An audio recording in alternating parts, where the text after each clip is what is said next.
Hey everybody, good to see you. I'm Pastor Phil, and it's always fun to share story time with you. Today's story is called God Made It For You. Kind of a neat name of a book, God Made It For You. And it's written by Charles Lehman, and it's illustrated by Kathleen Hemley. So let's see what the story is all about today.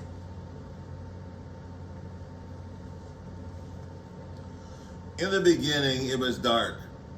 No sun kept things warm. No moon made things bright. No stars shone in the sky.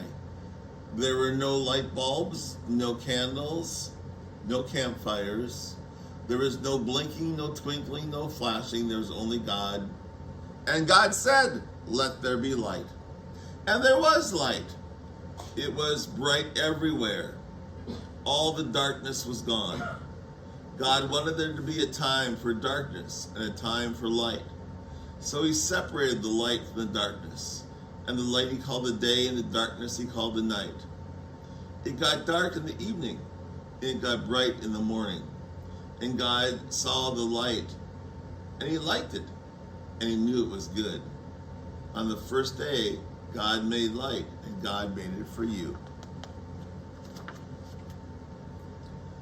And then God said, "Let's make the sky blue and bright." He also made the water deep and wet. The sky was beautiful, but no birds flew in it. The water went on, but no fish swam in it. God saw the water in the sky, and God liked it. And God knew they were good. On the second day, God made the water and the sky, and he made it for you. And then God said, "Let the waters come together in one place, and let dry ground appear." And it was so. And the waters came together in one place, and the dry ground appeared. And God made the hills and the valleys, and the mountains and the plains, and he called the waters the sea, and the dry ground he called the land. And God said, "Let there be pine trees and apple trees and watermelons and bananas. And let there be grass and bushes and dandelions and daisies. And let there be plants that have seeds." And it was so. And the Lord turned everything green, and wonderful things grew on the ground. Grass to walk on, bushes to hide in, dandelions to blow in the wind. All kinds of wonderful plants everywhere. And God saw the land and the sea and the plants, and God liked them. And God said, "This is good." On the third day, God made the land, the sea, and the plants. And he made them for you.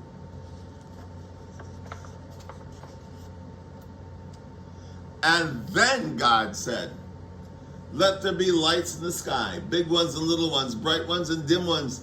Let there be a sun and a moon and the planets and the stars." So God made the sun to warm the days, and he made the moon to brighten the night. Planets and stars filled the sky, big ones and little ones, bright ones and dim ones. And suddenly the night was as beautiful as the day.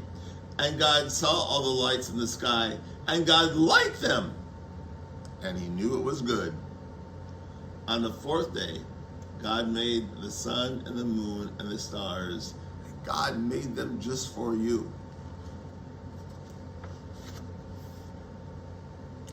And then God said, "Let the water be filled with all kinds of things that swim, swordfish and dolphins, whale and cod."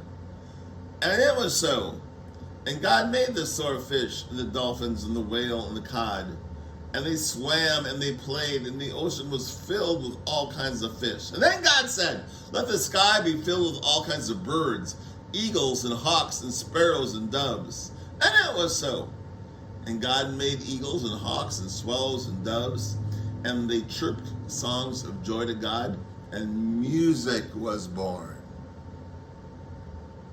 And God saw the creatures in the sea and the air, and he liked them, and they were good.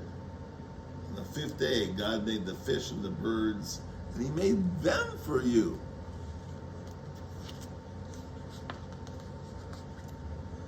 And then God said, let the land be filled with all kinds of animals, dogs and cats and sheep and cows and bears and giraffes and butterflies.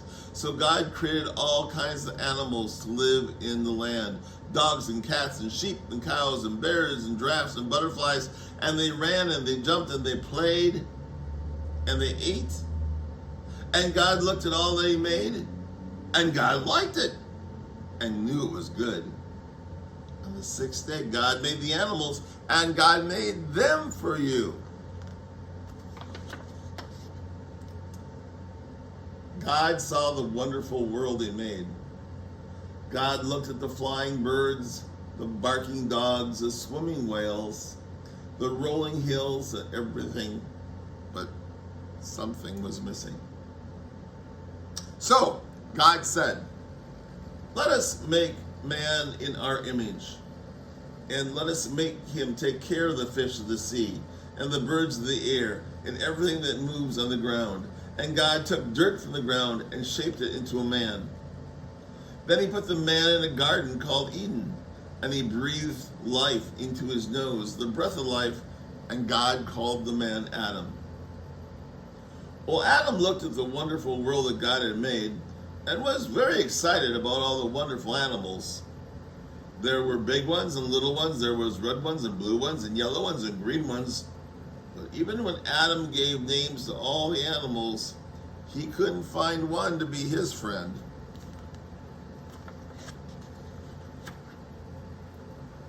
And then God said, it is not good for man to be alone. So God made the man fall asleep. And God took of Adam a side of one of his ribs and made for him a friend. And when Adam woke up, he saw of the woman that God had made for him, and he loved her, and he named her Eve. God saw all that was made, and it was good. And God said to Adam and Eve, this week I made the whole world, and I made it for you, because I love you. And then God said, I will always take care of you. You will have children, and I will love them too. Take care of them and teach them about me. And on the sixth day, God made humankind, and he made them, and that was you. Well, that's my story today, called The Story of Creation, and how God made all the wonderful things we have, and that includes you. So have a wonderful day. Enjoy all the beauty out your window, the green grass, the trees, and I know the deer come right up to the window on occasion. All those wonderful things made just for you. Hey, thanks for sharing this story with me today. I do appreciate it. Take care. Bye for now. See you later.